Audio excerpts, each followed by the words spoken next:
Did Parliamentary Secretary Renwood Letter of Intent Wells say anything of merit in the House of Assembly this week?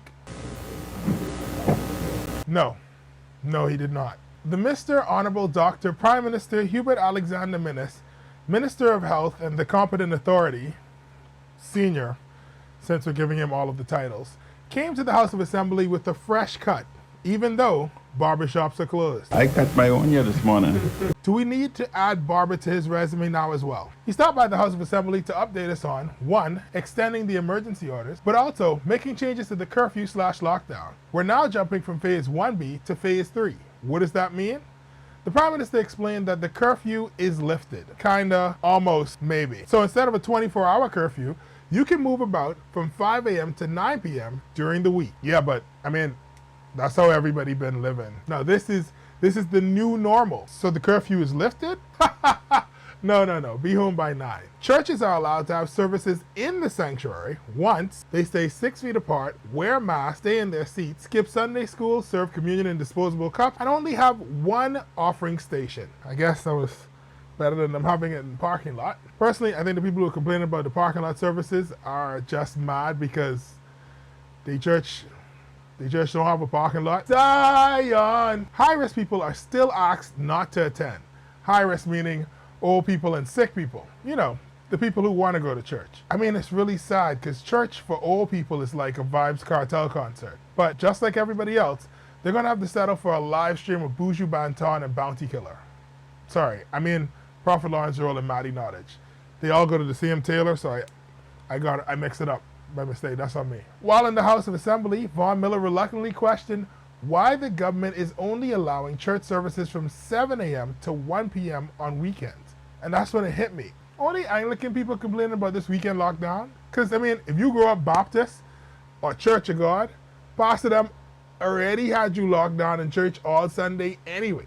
I mean, this 2 months is the freest some people ever had their Sunday. If you grow up Baptist or Church of God, you have like Sunday school, then you got to go to the main Sunday service. If they have a special anniversary, you got to go to that. Then it's an evening service at 6:30. I mean, in all honesty, I just glad I ain't got to lie about why I ain't come to church this afternoon. In other weekend news, you can now exercise from 5 a.m. to 9 p.m. You realize that's all day, right? Add that along with the church freedom. I'm sure that this weekend everybody went jogging right after they came home from church. Side note, did you know Defense Force officers are the most likely to go to church twice a week because they're both Seventh-day Adventist and Anglican? Minnis also had big news about the beaches. The beaches are open. Well, wait, sorry, there's some fine print. Public beaches and parks will be open for use on all islands of the Bahamas except for Bimini, Eleuthera, Exuma, Grand Bahama, Harbor Island, New Providence, Paradise Island, and San Salvador. Okay, I mean, it might have been quicker just to call off the islands where the beaches are open. So I guess in short, the beach is open in Andros. What about the holiday? Holidays count as weekends, so the same rules apply. As though I could tell the difference between days. Everything non-essential is allowed to open come June 2nd, except for bars, gyms, hair salons, barbershops, movie theaters, cultural facilities, and entertainment facilities, which I presume is a fancy way of saying theaters and nightclubs. If it's difficult to remember what shouldn't be open, here's the quick and easy way. If it makes you look good, or if it's too dark to see that you don't look good, it's probably not open. Now, with that said, technically speaking, we aren't in phase 3 in New Providence, Grand Bahama, or Bimini because we still can't go to the beach. And technically, only us in those 3 islands can't have barbershops and movie theaters. I say that to say, must be nice. You have a motorcade and next week you can get your hair cut. Must be nice. Anyway, what sitting of the House would be complete without a word from the leader of the opposition? Brent Simonet. What do you mean he's not the leader of the opposition? Brent Simonet was fighting for beaches. That's a different issue. Open the beaches, let the people do. He fought against the curfew. The virus don't stop it. Oh, sugar, virus say 1 minute past 9, I can't catch nobody. He even kept using the word progressive over and over. Progressive as a country, that we are progressive. This is a progressive day. Brent fought for pineapples in Eleuthera, crawfish in Long Island, and whatever it is that they sell in Exuma. And he demanded more efficiency from the government. We have to find a way to deliver these services far quicker, far more efficient. Looking into it has never been fast enough. And we have been looking into digitalization and computerization of the government since I was there in the first Ingram administration. In all honesty, I wonder, like, why didn't we? What was the reason that we didn't want him in cabinet for anyway? Center Mall. Yeah, sorry, I forgot.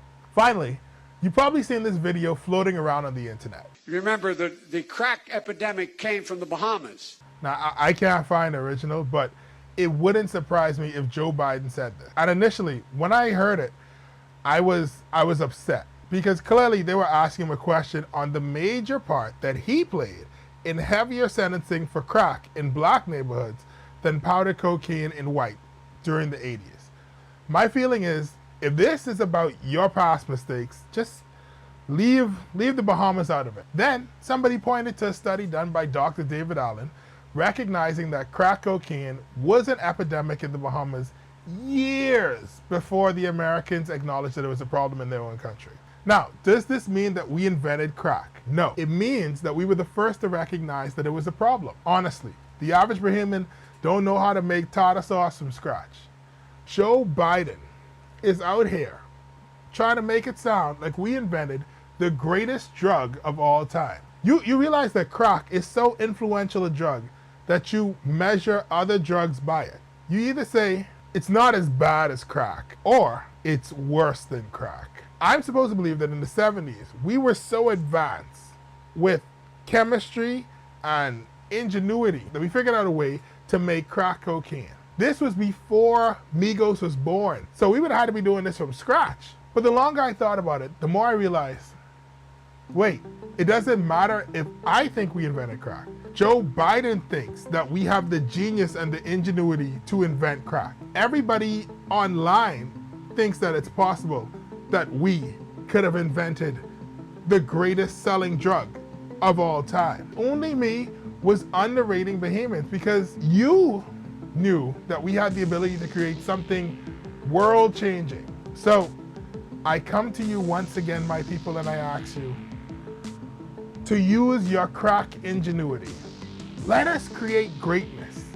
I mean, you believe that we did it before. The world believes that we did it before. So it is quite clear that it is possible for us to do it again. Just so I'm clear, I mean, like, be creative in various industries and not like actually make crack cocaine. So, I mean, in case that wasn't, yeah. Why? Town Center Mall, Town Center, the place you go whenever.